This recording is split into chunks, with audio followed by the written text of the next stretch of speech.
Hello friends, good evening. आज हम लोग फिर से एक सिलसिला चालू कर रहे हैं पार्ट 2 का पीटर लिंच का, उसी को जारी रखते हुए। तो अभी हमने जो देखा था पिछली बार कि जो पार्ट 1 है हमने ख़त्म कर लिया था, जहाँ पे पीटर लिंच ने हमें इन्वेस्ट कैसे करने के लिए तैयार किया है। अभी विनर कैसे पिक करना है वो पार्ट 2 में डिस्कस करेंगे। तो आप ये समझ लीजिए कि पावर प्ले हमारा ख़त्म हो गया है और 10 ओवर में हमने 91 पेज की रन बना लिए हैं। अब सीरियस 50 ओवर का मैच है।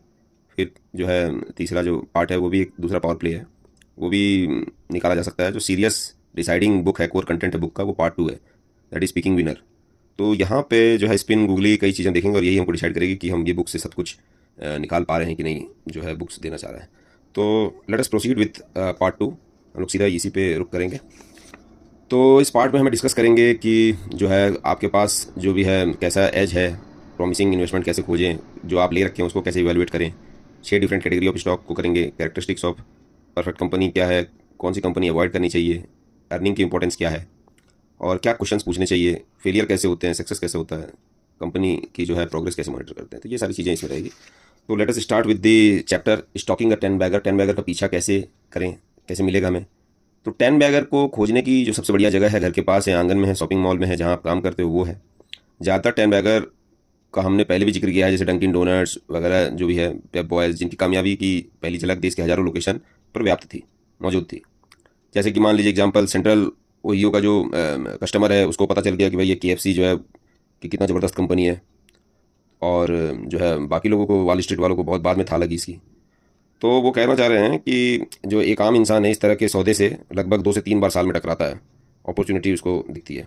तो एक उदाहरण इसी में पेप बॉयज़ का भी वो बताते हैं, उसको मैंने मतलब कि थोड़ा सा यहाँ पे ये किया है कि पेप बॉयज़ जो है वो मतलब automotive after market service chain है आपका, ऑटो वगैरह के लिए जो कंपनी फिलाडेल्फिया पेंसिल्वेनिया वगैरह से शुरू हुई, टायर भी बेचता है। तो जो भी पेप बॉयज़ के एग्जीक्यूटिव रहेंगे, क्लर्क रहेंगे, लॉयर रहेंगे, अकाउंटेंट रहेंगे, सप्लायर रहेंगे, एडवर्टाइजमेंट फर्म वाले होंगे, साइन पेंटर होंगे, वो फ्लोर वाशर होंगे, सबको एक्सपोजर मिला होगा कि भाई उसको जो है सक्सेस उनको पहले चरण में, दूसरे चरण में उन्होंने इस चीज़ को महसूस किया होगा। और हज़ार कस्टमर जो उसके थे उन्होंने तो किया ही होगा। तो उसी तरह है। तो फिर एक और इंटरेस्टिंग बात बताते हैं यहाँ पे पीटर लिंच की, जैसे अगर मान लीजिए जो है किसी चीज़ का दाम बढ़ रहा है, तो पेप बॉय से ही मतलब जोड़ के कि भाई इंश्योरेंस करा रहे हैं अगर ऑटो वाले में, तो ऑटो का अगर इंश्योरेंस का दाम बढ़ रहा है तो इसका मतलब वो इंडस्ट्री में टर्न अराउंड आने वाला है। उसी तरह ये एक बहुत इंटरेस्टिंग इंसाइट है कि अगर सीमेंट वगैरह में भी दाम बढ़ रहा है, या वहाँ पे बिल्डिंग कॉन्ट्रैक्टर आप हैं और देख रहे हैं कि भाई सीमेंट का दाम बढ़ रहे हैं, कंसोलिडेट कर गए हैं, तो सीमेंट कंपनी के लिए फ़ायदा है, बढ़िया है। तो रिटेल और होलसेल चेन में जो भी लोग कुछ बनाते हैं, बेचते हैं, साफ़ करते हैं, कोई भी काम करते हैं, तो उनके पास कई स्टॉक अपॉर्चुनिटीज़ मिलती रहती हैं। वो कहते हैं कि हमारे जो है म्यूचुअल फंड के धंधे में भी जो भी क्लर्क, सेल्समैन, एनालिस्ट, अकाउंटेंट, चाहे टेलीफोन ऑपरेटर, कंप्यूटर इंस्टॉलर, हर कोई यह जरूर देखा रहा होगा कि 1980 के दशक में कितना बूम था। जो भी म्यूचुअल फंड के जो ऑफिस आता होगा देखता होगा कि भाई ये तो मैं जो है, और सच में म्यूचुअल फंड के शेयर्स आसमान में पहुंच गए थे। फिर यहाँ पे एक्सॉन की कहानी बताते हैं कि भाई जो है एक्सॉन जो है उसमें अगर आप मान लीजिए turn around in oil price, अब जरूरी नहीं कि आप उसके एग्जीक्यूटिव हों, आप एक जियोलॉजिस्ट हो सकते हैं, ड्रिलर हो सकते हैं, सप्लायर हो सकते हैं, गैस स्टेशन चलाने वाले हो सकते हैं, कोई भी हो सकते हैं, जो आप देख सकते हैं कि भाई यहाँ पे इस इंडस्ट्री में जो है टर्न अराउंड आने वाला है। वो कहते हैं कि भाई कोडक में काम करना कोई ज़रूरी नहीं है। अगर आपको मान लीजिए ये उस वक्त देख रहे थे कि क्या डिसरप्शन आ रहा है मार्केट में, क्योंकि जापान से सस्ते digital camera, easy to use, high quality वाले आ गए थे बाजार में, जो कि फोटो फिल्म इंडस्ट्री को पूरी तरह से डिसरप्ट कर दिए थे, तहलका मचा दिए थे। तो उसके बाद मतलब कोडक ने अडेप्ट नहीं किया वो सारी चीज़ें, हालांकि वही पहले डिजिटल कैमरा बना चुका था, पर उसने निगलेक्ट कर दिया। तो ये सारी चीज़ें बातें, आप मान लो अगर वेडिंग के फोटोग्राफर भी होते तो आप देखते कि भैया हर एक कोई अपना अपना कैमरा लेके आ गया जो बीच बीच में उसको डिस्टर्ब कर रहा है, तो आपको जो है फिल्म के साथ में उसको कैमरा में निकालना बड़ा मुश्किल हो गया है। फिर आप ये चीज़ नोट कर सकते थे कि जैसे मान लीजिए एक के बाद एक ब्लॉकबस्टर आ रहे थे, तो उस वक्त में जो पारामाउंट है या ओरियन पिक्चर्स है, या जो भी चीज़ है, चाहे आप उसके डायरेक्टर हो, एक्टर हो, स्टंटमैन हो, लॉयर हो, मेकअप आदमी हो, कुछ भी हो, तो आप जो है ओरियन या पारामाउंट की स्टॉक में आप इन्वेस्ट करने का देख सकते थे। अगर टीचर हैं तो कोई गैजेट है तो उसके अंदर में क्या कर सकते थे, जैसे अभी एक ऑटोमेटिक डाटा प्रोसेसिंग कंपनी की बात बताते हैं कि ये जो है कंपनी की कहानी बताते हैं कि ये गोट है, मतलब ग्रेटेस्ट ऑफ ऑल टाइम की श्रेणी में आती है, जिसने सबसे खराब साल में भी 11% का अर्निंग ग्रोथ किया है। वो है 1982-83 का रिसेशन का दौर। यह कोई मतलब जो है हाई फाई धंधा नहीं है, कंप्यूटर की मदद से सैलरी स्लिप कॉर्पोरेट बनाने का काम करती थी, प्रोसेसिंग की, यही सब पैसा देने का। तो कंप्यूटर कंपनीज़ में आपसे कंपटीशन हो रहा था तो दाम घट गया, तो इसका भी फायदा इसको मिला, क्योंकि ये कंप्यूटर की मदद से ये सब चीज़ कर रहा था। तो बिना कोई शोर शराबा के आपको यह बोरिंग कंपनी ने 600x किया पैसा, मतलब कैश टू डेट रेशियो इसका एकदम ग्रेटर देन 2 रहा। तो इसके ऑफिसर, एम्प्लॉई, क्लाइंट, फॉर्म, सबको पता होगा कि भाई ये कामयाबी की जो सुगंध है उनको मिल रही होगी। पर बात यह है कि कितनों ने इस सुगंध को लिया होगा, सूंघा होगा। तो क्यों नहीं ले पाते हैं, क्यों नहीं करते हैं? क्योंकि अब आप सोच रहे हैं कि हमारे दूर दराज जीवन में ऐसे स्टॉक्स कहाँ हैं, कहाँ से टकराएंगे, हम तो ऐसी जगह रहते हैं। तो उसके कॉन्टेक्स्ट में बताते हैं कि जो है, अगर आप मान लीजिए आप अपने आप को बहुत दूर रहते, 10 मील दूर रहते ट्रैफिक लाइट से, ना कोई जो है टेलीविज़न सेट वगैरह कुछ भी नहीं है आपके पास में, पर रूरल एग्जिस्टेंस होने से आपको हो सकता है अल्सर हो गया हो, तो उससे आप इंट्रोड्यूस हो जाएंगे स्मिथ क्लीन बेकमैन के कंपनी की तरफ। क्यों? क्योंकि उस समय अल्सर ठीक करने की जो है दवाई टागामेट चली थी, ब्लॉकबस्टर ड्रग हो गया था, डॉक्टर ने आपको रिकमेंड कर रहे थे। तो सैकड़ों डॉक्टर, पेशेंट, दोस्त, भाई बंधु सब ने ये टागामेट की जो है कामयाबी सूंघी होगी, पर ले नहीं पाए। तो इन यूजर और प्रिस्क्राइबर के पास वॉल स्ट्रीट से पहले जानकारी मिली होगी। हाँ, ये बात और है कि वॉल स्ट्रीट के भी कई जो लपड़ झंडू हैं, लकीर के फ़कीर हैं, वो स्टॉक मार्केट जो एंग्जाइटी का धंधा है, तो उसके कारण उसको भी अल्सर हो गया होगा और वो भी टकराए होंगे। पर वो क्योंकि वो लकीर के फ़कीर हैं तो लोगों ने नहीं लिया होगा, क्योंकि उस वक्त में ये स्टॉक चल नहीं रहा था। जब स्टॉक चलना चालू किया 1 साल बाद, तो फिर ताबड़तोड़ बढ़ा। उसका टेस्टिंग पीरियड था 1974 से 76, $4 का $60 हुआ। तब सरकार ने अप्रूवल कर दिया कि भाई टागामेट जो है वो फिर तब भी $60 से $11 का ही हुआ, और वहाँ से $72 तक पहुँचा। तो कोई बात नहीं, अगर मान लीजिए कैरे पीटर लिंच कि आपने टागामेट मिस कर दिया, तो उसके बाद ग्लैक्सो का आया दवाई जेंटेक, उसने भी अल्सर का अपना दवा बनाया।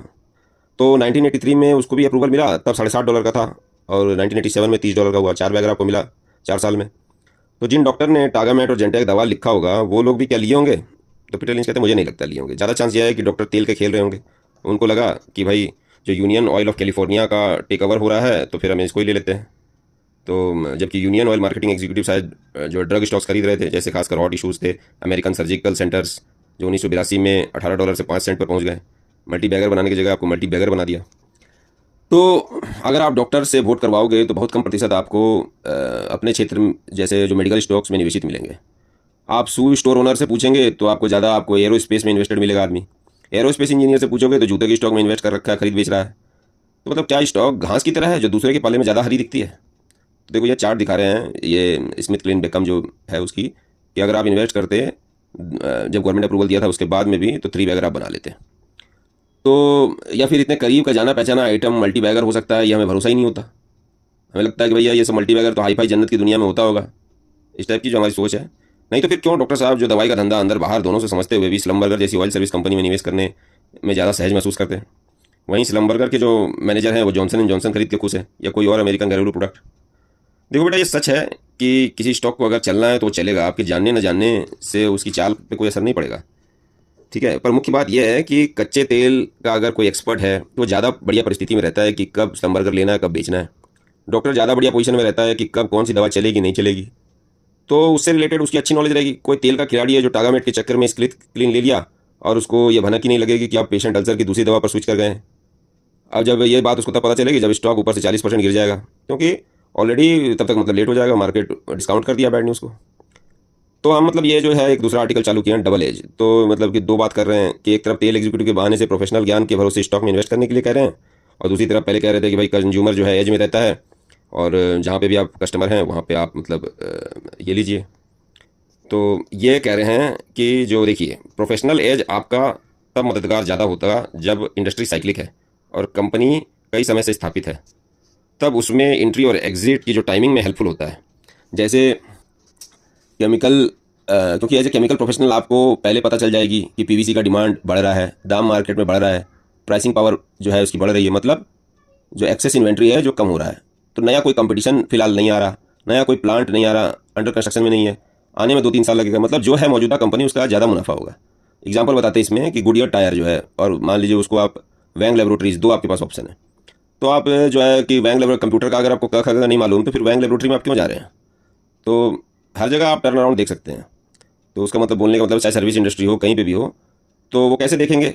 वो वही देखेंगे आप कि भाई जो है कोई भी चीज़ की कमी हो रखी है क्या, कठिनाई आ रही है क्या, तो वहाँ पे जो डिमांड और सप्लाई में कुछ डिस्क्रप्शन है क्या, तो वो सारी चीज़ें आपको देख के पता चलेगी। हालांकि ऑटो इंडस्ट्री में कह रहे हैं कि ये जो है कारगर नहीं है अप्रोच, क्योंकि कार का सेल्स हर 10 दिन में रिपोर्ट हो ही जाता है।